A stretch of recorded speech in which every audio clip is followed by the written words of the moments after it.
इस समय price moving average से दूर है, तो हमें यहाँ ट्रेड को अवॉइड करना चाहिए। फॉर एग्जाम्पल, यहाँ देखिए मार्केट अप ट्रेंड में है और चार्ट पर 50 पीरियड मूविंग एवरेज अप्लाइड है और मार्केट इस मूविंग एवरेज को रिस्पेक्ट कर रहा है। ये हमने कैसे पता लगाया? तो सिंपली थ्रू दीज 2 पॉइंट्स, जहाँ पास्ट में प्राइस ने 2 बार इस मूविंग एवरेज के साथ रिएक्ट किया, तो हम ये बोल सकते हैं प्राइस इस मूविंग एवरेज को रिस्पेक्ट कर रहा है। नाउ अभी प्राइस इस मूविंग एवरेज से दूर है, तो हमें यहाँ इम्पेशेंस नहीं होना है और यहाँ हमें बाई नहीं करना है। पर ऐसा क्यों? वेल, पास्ट के डेटा को देखकर हम समझ सकते हैं प्राइस यहाँ से एक पुल बैक ले सकता है। तो इमेजिन करिए, अगर आप इस हाई के पास बाई करते हो और मार्केट एक पुल बैक लेता है, तो डेफिनेटली ये आपका स्टॉप लॉस हिट करेगा। तो ये था rule number 1, avoid trading when price is far from the moving average. अब रूल नंबर 2 को देखते हैं, use moving average as an area of value in trending market. तो इसका मतलब क्या है? सी, अभी मैंने आपको बताया जब प्राइस मूविंग एवरेज से दूर हो तो हमें ट्रेड नहीं लेना चाहिए। नाउ द क्वेश्चन इज, हमें ट्रेड कब लेना है? तो हमें मूविंग एवरेज को एरिया ऑफ वैल्यू की तरह ट्रीट करना है और जब प्राइस मूविंग एवरेज के पास आएगा तो हम अदर कन्फर्मेशन के साथ ट्रेड ले सकते हैं।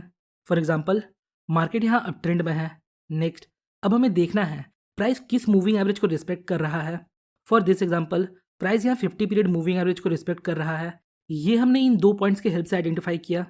अगर प्राइस किसी पर्टिकुलर मूविंग एवरेज को 2 बार टेस्ट करता है, इसका मतलब प्राइस उस मूविंग एवरेज को रिस्पेक्ट कर रहा है और हम पास्ट के डेटा को देखकर ये बोल सकते हैं फ्यूचर में जब प्राइस इस मूविंग एवरेज को अप्रोच करेगा तो वापस यहाँ से बाउंस कर जाएगा। सो जब 2 टेस्ट के बाद अगेन मार्केट मूविंग एवरेज को अप्रोच करता है, तो यहाँ हम बाइंग अपॉर्चुनिटीज को फाइंड करेंगे। ये हमारा एरिया ऑफ वैल्यू कहलाएगा ट्रेंडिंग मार्केट के दौरान और इस एरिया ऑफ वैल्यू में हम कैंडलस्टिक का कंफर्मेशन लेके ट्रेड ले सकते हैं, लाइक कोई bullish long wick candle. Now अब रूल नंबर 3 देखते हैं, जो है there is no best moving average. बहुत से लोग कमेंट में पूछते हैं कौन सा मूविंग एवरेज बेस्ट है, but reality is there is no best moving average. आइए इसे हम एग्जाम्पल के हेल्प से समझते हैं। यहाँ देखिए, सपोज ये XYZ कंपनी का चार्ट है और करंट ट्रेंड के स्ट्रेंथ के अकॉर्डिंग ये अभी 20 पीरियड मूविंग एवरेज को रिस्पेक्ट कर रहा है, पर इसका मतलब ये नहीं ये हमेशा 20 पीरियड मूविंग एवरेज को रिस्पेक्ट करेगा। अगला चार्ट देखिए, इस चार्ट के अकॉर्डिंग प्राइस अभी 50 पीरियड मूविंग एवरेज को रिस्पेक्ट कर रहा है। प्राइस यहाँ एक बार रिएक्ट करता है, दूसरे बार रिएक्ट करता है, नेक्स्ट प्राइस अगेन इसके साथ रिएक्ट करता है, बट आगे देखिए क्या होता है, यहाँ हमें थोड़ा ऊपर नीचे देखने को मिलता है। अगला एग्जाम्पल देखिए, ये एक वीक ट्रेंड का एग्जाम्पल है जहाँ प्राइस 200 पीरियड मूविंग एवरेज को रिस्पेक्ट कर रहा है, एक बार यहाँ, दूसरे बार यहाँ और तीसरे बार यहाँ। सो मेरे कहने का मतलब यही है, there is no best moving average. According to strength of trend हमें मूविंग एवरेज को अप्लाई करना होता है।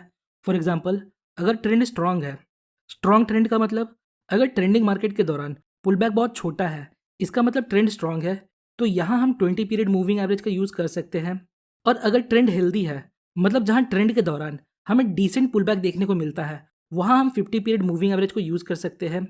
और अगर ट्रेंड वीक है, मतलब मार्केट बहुत डीप पुल बैक के साथ धीरे धीरे ऊपर या नीचे जा रहा है, तो हम यहाँ 200 मूविंग एवरेज का यूज़ कर सकते हैं। अगर आप फिर भी आइडेंटिफाई नहीं कर पा रहे हैं, तो सिंपली आप मूविंग एवरेज को अप्लाई करिए और पास्ट के डेटा को देखिए।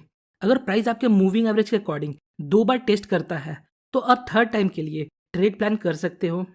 नाउ अब आप लोग पूछोगे हमें EMA यूज़ करना चाहिए कि SMA? तो देखिए, आप चाहे EMA यूज़ करो या SMA, ये दोनों काइंड ऑफ सिमिलर काम करते हैं, दोनों में कुछ ज़्यादा डिफरेंस नहीं है। बहुत से ट्रेडर SMA के फ़ैन होते हैं और बहुत से ट्रेडर EMA पर काम करते हैं, पर ये सभी लगभग सिमिलर काम करते हैं। Now rule number 4, avoid using moving average in range market. पर ऐसा क्यों? ये बिल्कुल सिंपल है। आपने नोटिस किया होगा, जब भी मार्केट साइडवेज या रेंज में होता है तो मूविंग एवरेज हमें प्राइस के बीच कुछ इस प्रकार दिखाई देता है।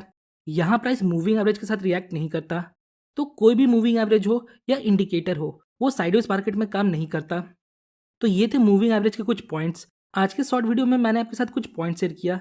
आइए एक बार उनका रिकैप देखते हैं। Number 1, avoid trading when price is far from moving average. Number 2, use moving average as area of value in trending market. Rule number 3, there is no